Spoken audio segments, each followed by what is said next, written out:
नागरिकांच्या मनामनातील आवाज, नाशिक आवाज.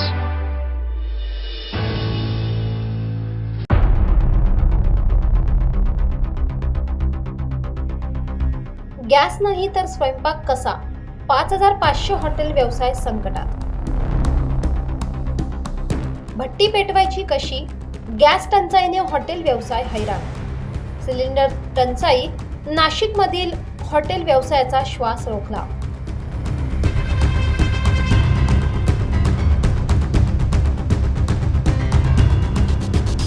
नाशिकमध्ये गॅस टंचाईचे पडसाद आता स्पष्टपणे दिसू लागले.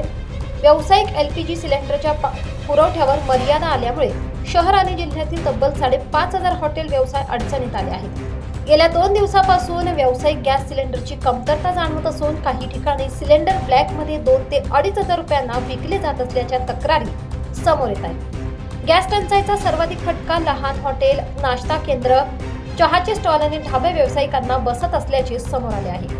या संपूर्ण परिस्थितीचा आढावा घेतलाय आमच्या प्रतिनिधीने.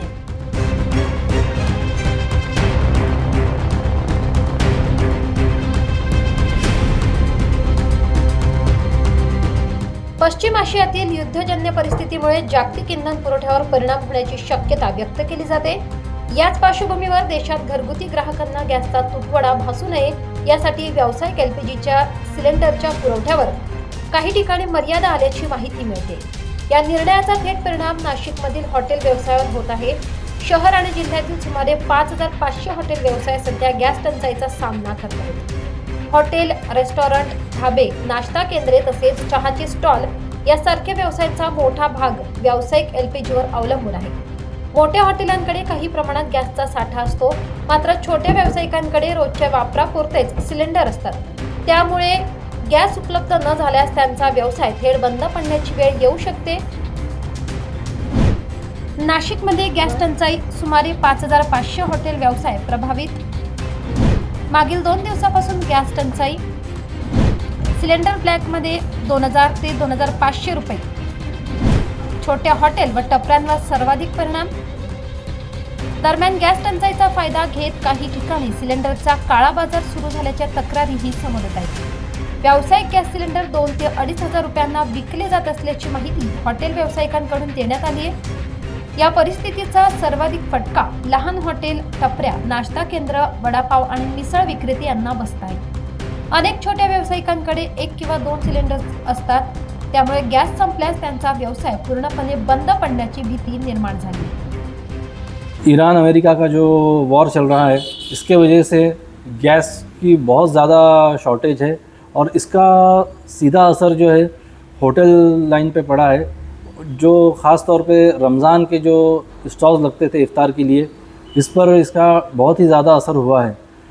इस गैस शॉर्टेज की वजह से आज कई सारे नासिक में नहीं और पूरे सब तरफ ही जो है महाराष्ट्र भर में रमज़ान के बहुत सारे स्टॉल्स आज बंद करना पड़े हैं. गैस की कहीं से भी कोई भी मतलब आवक नहीं है, कहीं पे गैस सिलेंडर मिल नहीं रहे, जिसकी वजह से आज बहुत से लोगों को, गरीबों को अपनी दुकानें बंद करना पड़ी है. बेंगलोर वगैरह में भी जो है बहुत सारी होटलें जो है बंद हो चुकी है और ऐसा आज के न्यूज़पेपर में भी आया है कि कमर्शियल सिलेंडर जो है अब दिए नहीं जाएंगे. इसकी वजह से होटल लाइन पर बहुत गहरा असर पड़ेगा. हमारा बस इतना ही कहना है कि ये जल्द से जल्द ये वॉर रुकना चाहिए, जिसकी वजह से आज मतलब आम जनता को बहुत सारी तकलीफ़ हो रही है. और गवर्नमेंट से भी मैं रिक्वेस्ट करना चाहूँगा कि ये गैस का जो कोटा है थोड़ा बढ़ा के और सब तरफ ये सही से पहुँचाए. गॅस टंचाईची ही परिस्थिती आणखी काही दिवस कायम राहिल्यास नाशिकमधील हजारो हॉटेल व्यवसायांना मोठ्या अडचणींचा सामना करावा लागू शकतो. त्यामुळे प्रशासनाने तातडीने उपाययोजना करून व्यावसायिक गॅसचा पुरवठा सुरळीत करावा अशी मागणी हॉटेल व्यावसायिकांकडून केली जाते. नाशिक आवाज, नाशिक.